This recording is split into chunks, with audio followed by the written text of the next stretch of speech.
Well, good morning, everybody. I'm Angela Swartz with Spirion, not Superion, not Saphiron, but Spirion. And it's a pleasure to be here with everybody today. I'd like to thank the Chamber for hosting this event and inviting us out to come share with you some great information from our most recent emerging workforce study. In fact, it is my pleasure to introduce Kathy George. She is a senior VP with the Spirion Staffing Franchise Division. I've had a wonderful time working with her for many moons. I'm not actually going to account all the many years that we've been together, but it's been a really long time. So she brings more than 20 years of staffing expertise to this conversation. So please join me in welcoming Kathy George.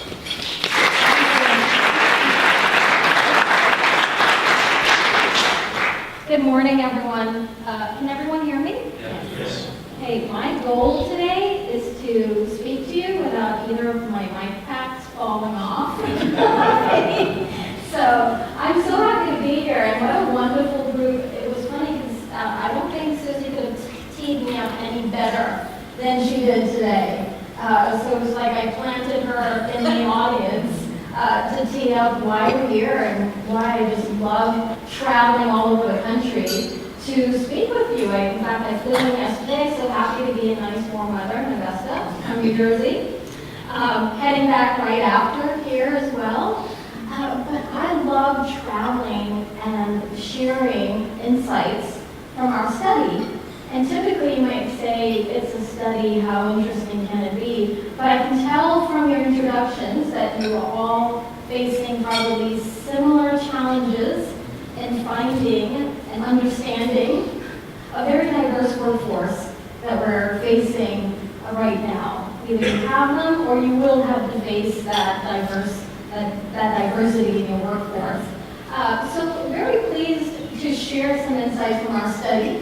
We've actually been doing this for over 19 years. Used a third-party vendor, started trying to get some insight into the mindset of a very changing and evolving workforce where their values and their motivations seem to be shifting and changing. So we did this study every few years. We've surveyed over 220,000 employees and companies in the U.S. from as wide a range of skill sets and industries as you seem to represent in this room today. All different types of workers. And we think it's given us some really great insight that we can share with you to help you get ahead of the curve and compete with other employers in your market, become that employer of choice. What we've done is taken some of the key findings and organized it for you in some of the key phases in the employee life cycle. We thought it might be easier for us to move through and make those recommendations.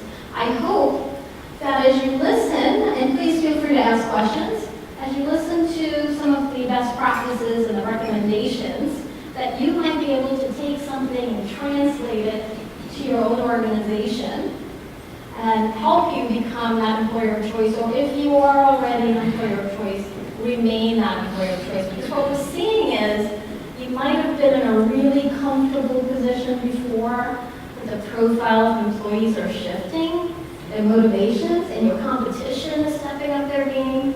So how do you remain in that spot if you already feel like you are confident that you're an employer of choice? So the first thing we know, I heard a couple of retirees are in the room today. We know that more and more people are going to retire this year.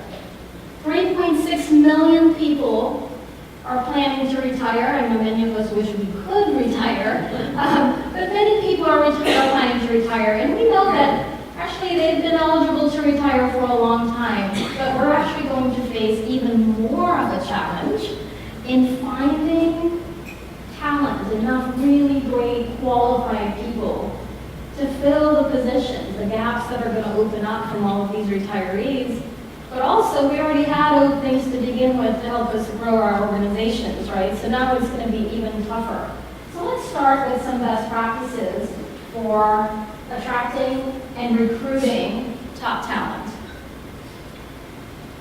the biggest shifts that we saw in most recent years, especially in our most recent survey, was the shift from focusing on traditional compensation and benefits. I'm not saying it's not important, but what we found was for you to even capture the interest of prospective employees, there's a greater interest in more environmental and cultural issues or aspects of your organization. So it means that, and we've seen this for the last few years, by the way, people are really interested in what does your company stand for? What do you believe in? Can they work for an organization that aligns with their own beliefs? And what is your company reputation? Does everyone know what their online reputation is? Have you Googled or gone on Glassdoor or any of those sites to see what your reputation is like? That is very critical. If you think about it, right, we make online purchases every day. Does everyone make online purchases like I do? I do a lot on Amazon, for example. And when we go to make purchases, what do? Do you read reviews? And do you know these people? Do you look to see if they're reviews from people you know? We trust strangers, right? We trust strangers to provide feedback that we use to make important decisions, purchasing decisions.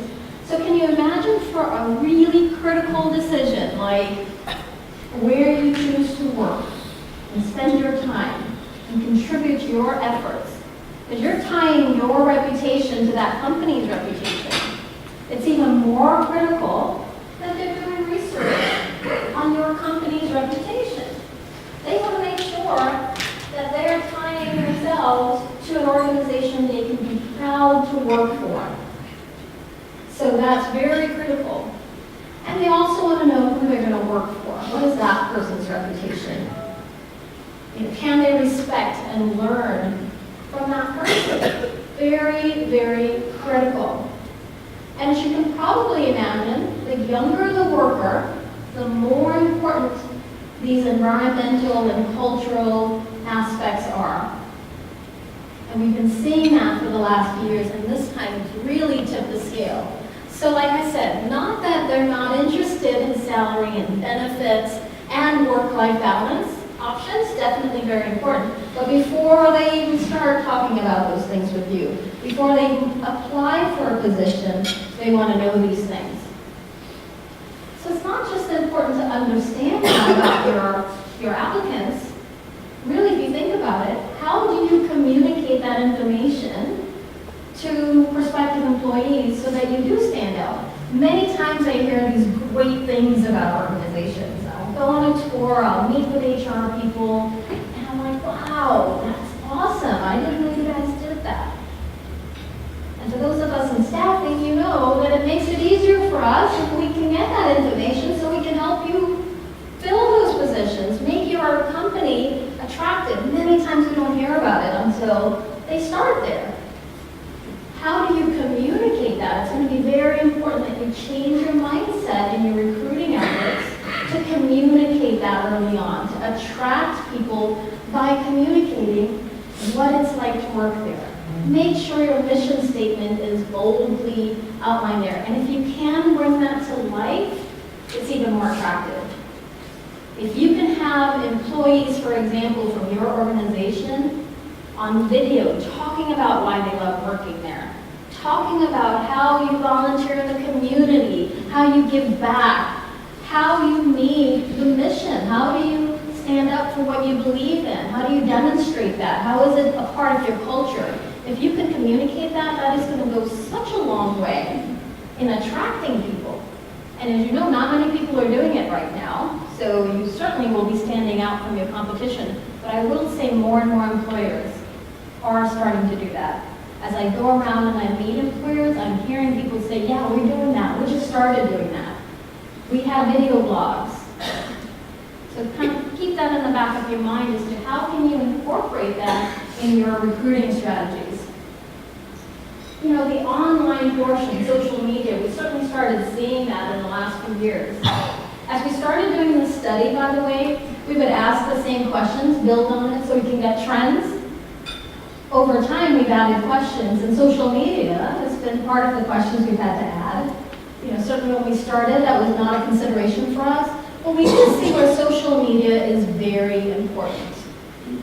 And the younger the worker, the more interested they are in digital and social media aspects and involvements of your organization. For those of you who are afraid of it, well, you've started doing it and you're not quite sure if you're handling social media properly, or you had somebody who used to do it and you don't really anymore, it is super critical that you get back on that. You take a fresh look again, because when employees, and the younger the worker, the more they're going to pay attention to what is your involvement in social media. Do you allow them to access social media during the workday? What type of technology do you have? It's very important that they have access to high-speed internet and technology that's cutting edge, because that is going to put you behind, especially with younger workers. As soon as they get there and they realize that you may not be the most technology-savvy company, that will have an impact on how productive they feel they can be. What was very interesting for me this year, by the way, is very specifically identifying the youngest generation, the Generation Z, mentioned specifically looking for employers who are very active on Instagram, Twitter, and Vine, of all things, which I thought it would be Snapchat if anything. But Vine, that's just from our survey results. I'll tell you personally, our company's not on Vine, but we are certainly doing more on Twitter and Instagram, and we've been doing a lot on Facebook. So, they're looking to see, have you tweeted on a regular basis, or do you have a Twitter account but you haven't posted anything in over a year? That might indicate to them that you may not be the most socially savvy company that they want to be a part of. So while we saw that employers understood, and over the last few years we've seen these numbers go up, employers understand they need to have a social media presence. But I'm not sure that they're really understanding how critical it is. I think we might be missing an opportunity. Because if we look at it, more companies are using social media for more of a branding perspective, getting their name out there. Certainly you should, right? It's an important part of social media. But we've seen this year where they've pulled back a little bit in investing in people to use social media to promote your recruiting and engagement strategies. Really big opportunity you're missing there. You have your presence on social media. How do you really maximize your presence, right? Does anyone in the room feel confident that they have a really great social media strategy at their company? Okay. And that's the feedback that I get. I'm getting that people are really not thinking, we might be guilty. We put up our website, but, Cheryl was the one who posted all the time and she's gone, and I don't have time to do that. You really need to take a look at how can you take advantage of that, because your prospective employees are paying attention. So it's very important that when you consider your recruiting plan, the plan that makes you attractive to prospective employees, you have to think outside of what you've done traditionally. Instead of just thinking about posting the same jobs profiles, the same jobs that you've posted all along in the same format, look at it with fresh eyes. Are you communicating what your company stands for? Are you communicating and reaching out, not just in the same recruiting sources that you've used in the past, but are you going to where your applicants, the ones that you want to target, are you going to where they are, where they socialize, online and in person, really diversifying your recruiting strategy. And also, you are using social media to demonstrate what it feels like, demonstrate those environmental aspects that you know are appealing to prospective employees. So you take the time to invest in recruiting people. We know that you also need to retain them. You have to engage and retain your employees. I have to say I've been very pleased in the last few studies that we've done that we've actually seen companies take more interest in investing in engagement and retention. They're definitely understanding the importance of not just recruiting people, but holding on to great people once they get them. So what does it take to accommodate, to engage employees? Especially now you have to understand multiple generations, multiple profiles. How do you keep everyone happy?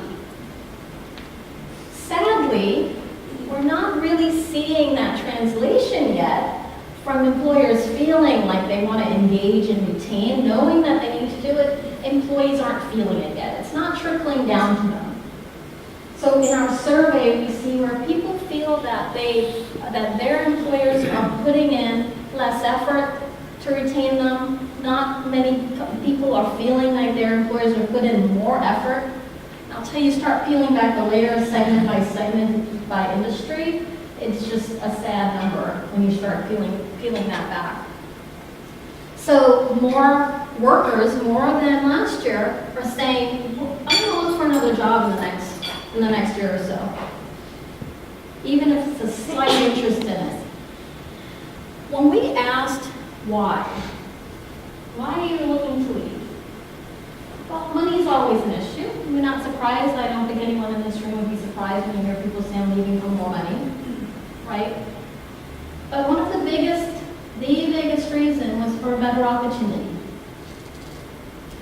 And sometimes that means money, but it also means challenge and promotion and a career path and an understanding of how they contribute to the organization, how what they do is important to the bigger picture.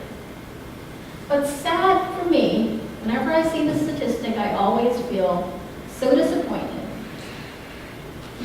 People want to leave because they don't feel valued by their employer. I don't think we should have any employee working for us that we have worked hard to recruit and attract to our organization that is feeling undervalued. Now, when you look at your own organization, you might find different trends, right? You might get different answers. So my recommendations, don't wait for your employees to leave. Do some stay interviews. Reach out. Ask them what it takes to engage them. Ask them why they stay with you. You know, direct correlation between engagement and retention. There are hard and soft benefits to improving your engagement. You can reduce turnover by as much as 36% just by increasing your engagement levels.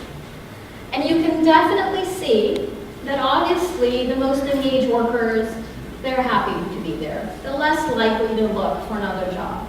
They're the ones that bring innovation to your company. They're excited to be there. They come in early. They stay late.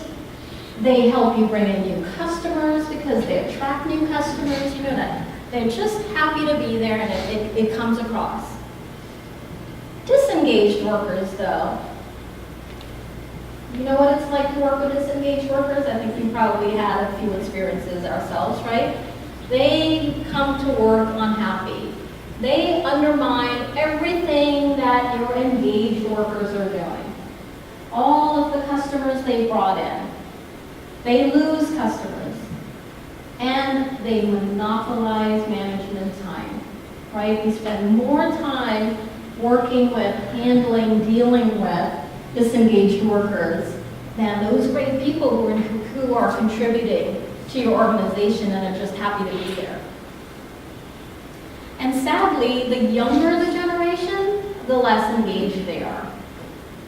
But two things that you can do for millennials, for example, is to reward accomplishments, not just through annual increases, annual reviews, and a more immediate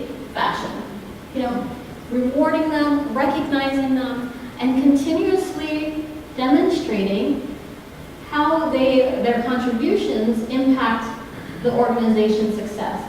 And truthfully, I don't know anyone in this room that wouldn't feel good about getting more frequent rewards and getting a reminder of how their contributions impact the organization. So I think if that's part of your company culture, it certainly benefits everyone, but very, very important, the younger the generation.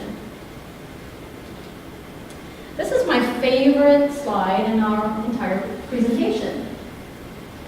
Because for as many years as we've been doing this survey, there has been a gap between what employers think are retention drivers for employees and what employees tell us are really their retention drivers. There's always been a disconnect. And you can see here.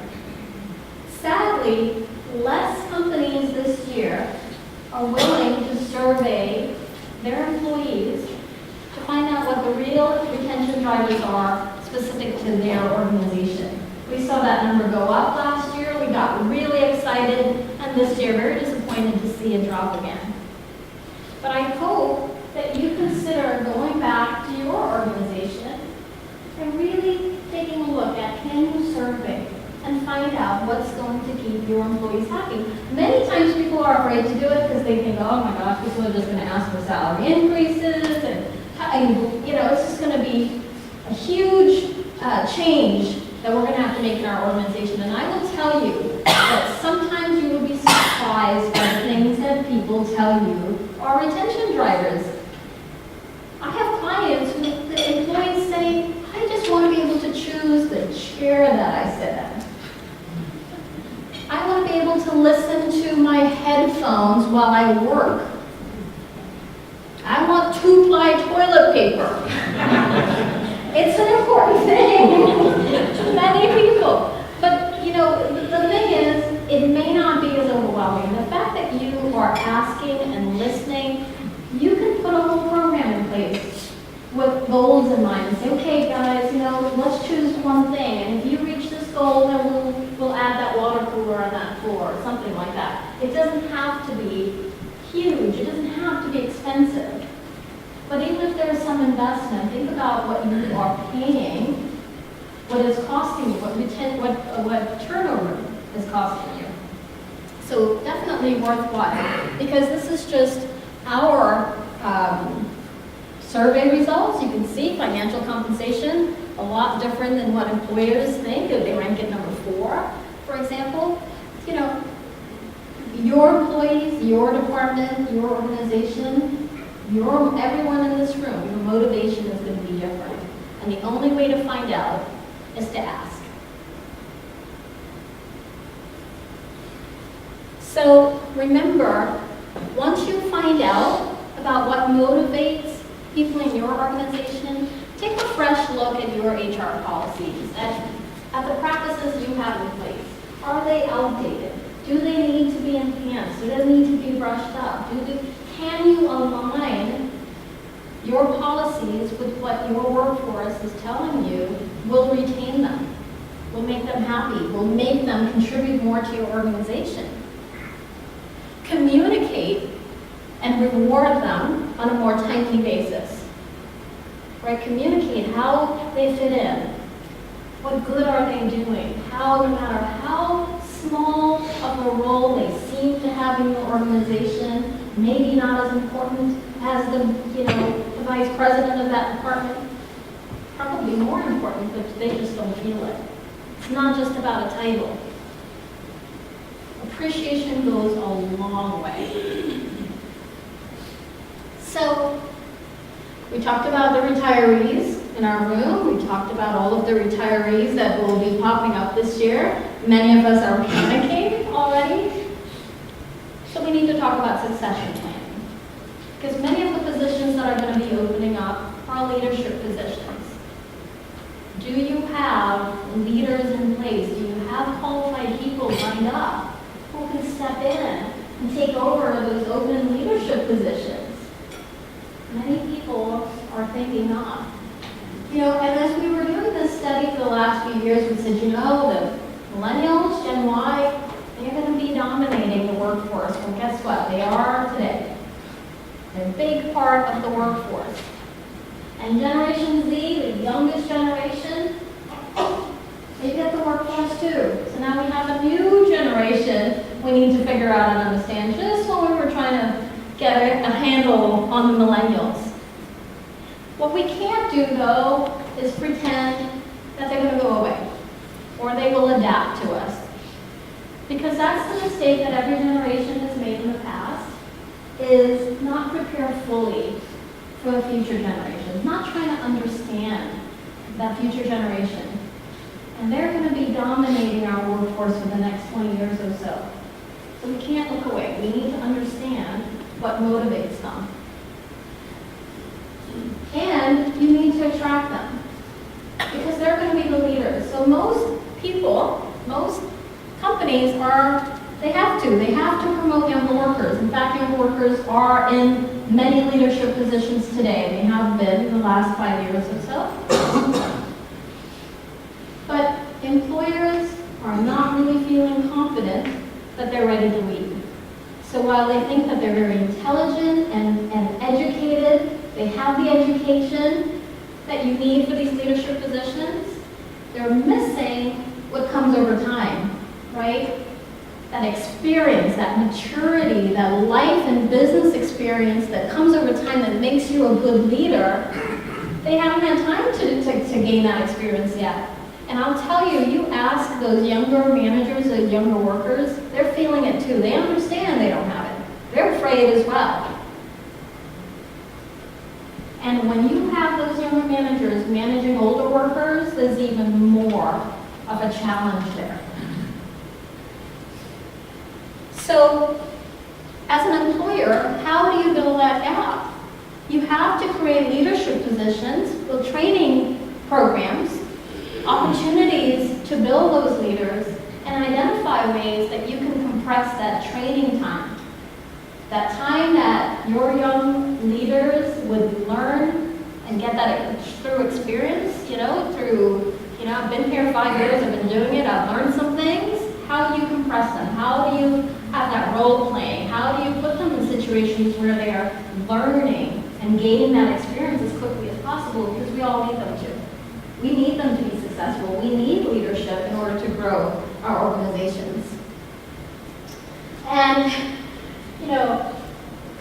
younger workers are pretty savvy. I think it's one of the frustrations for us is we think, oh yeah, they don't stay with us.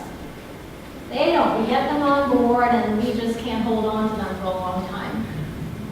Well, many times they're taking positions and feeling, well, it's not as much as I deserve for my contributions, and I know that I will get a better opportunity. But also the perspective is, if I stay with an employer for a long time, the most that I can expect to get is an average of maybe about 3% salary increase every year, if I'm lucky. Whereas if I switch jobs, I can end up with maybe 10 to 20% jump, increase in my base salary. So by me staying with you for a long time, I'm actually, hurting myself financially. And that has been the perspective that we're hearing. When we talked about training just now, and you think about younger workers, and I think probably for all of us in the room, because I don't know anybody who wants to sit for hours and read a manual to learn anything, we need to take a fresh look at how we're training employees, but very critical for holding on to the attention of younger workers. You need to brush off your training and take a look at how relevant it is, how fast-paced. Can you use multimedia in your training? Can you use more video? Can you break it up into segments? Can you have more live, hands-on training rather than putting people for hours in a classroom or giving them manuals to read, or feeling like you're doing a really good job by digitizing everything, but really go online and read it for hours? Not much better, right? How can you make it more relevant? And by the way, training programs are not going to work if you don't then have people apply it afterwards. If you don't have management follow up on whether or not it's retained, we lose most of what we learn within the next year if we're not applying it. So then your training programs become obsolete. And everybody thinks, oh, our training programs don't work. You have to reinforce it. You have to give supervisors that responsibility to make sure that their employees are following up on it.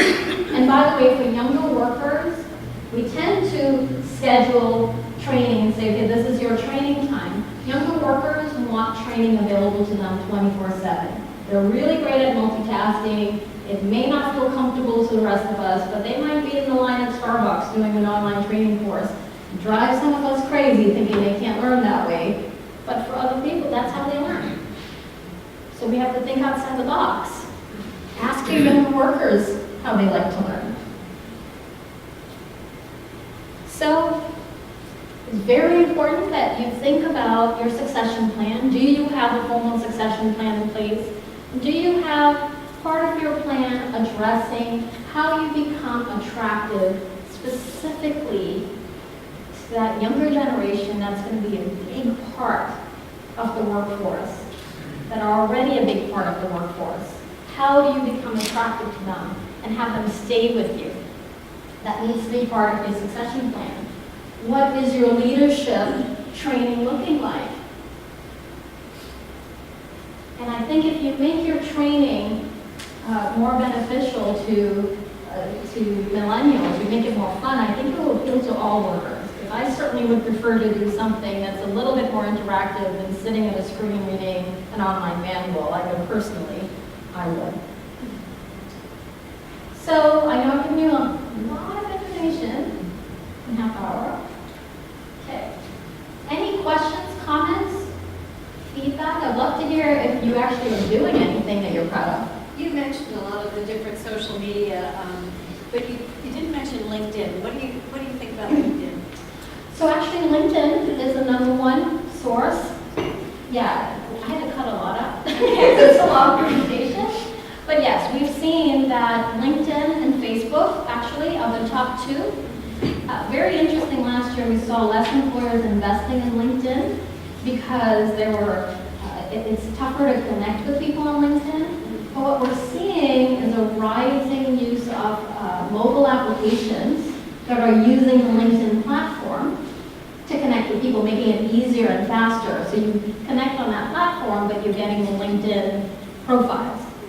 But LinkedIn still remains very effective and a good source for employers, and as well as Facebook. In our own organization, we place about 10% of people come from Facebook as well.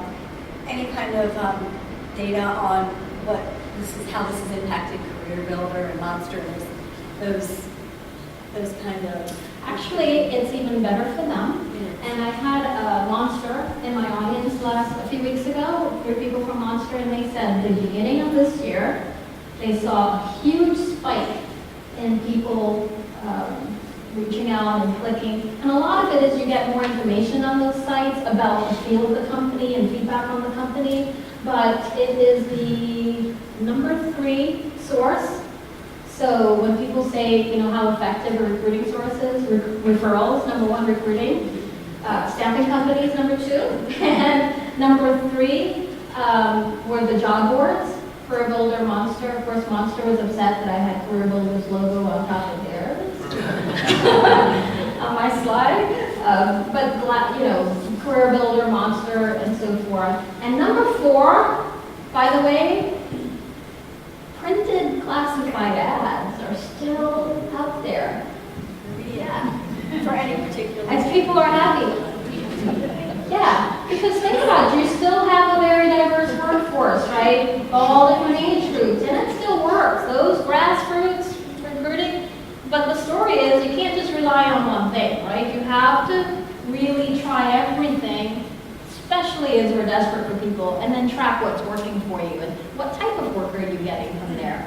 What's the profile, the demographic, so you can know how to target. But good question. Any other questions? Okay, I have one. Yes. So I've heard a lot of ads recently for ZipRecruiter.com, and I haven't had a chance to go look at it. Do you have any feedback on that? We don't have ZipRecruiter pulled out in our study, but I can tell you for our franchisees, our findings of ZipRecruiter are very successful for light industrial employees. I don't know if you use here in this market. But, you know, some markets find it effective, some don't. I mean, truly, you're going to get a wide range, and I think you're going to start seeing more and more companies giving you easy access to connect. That's the life we live in right now.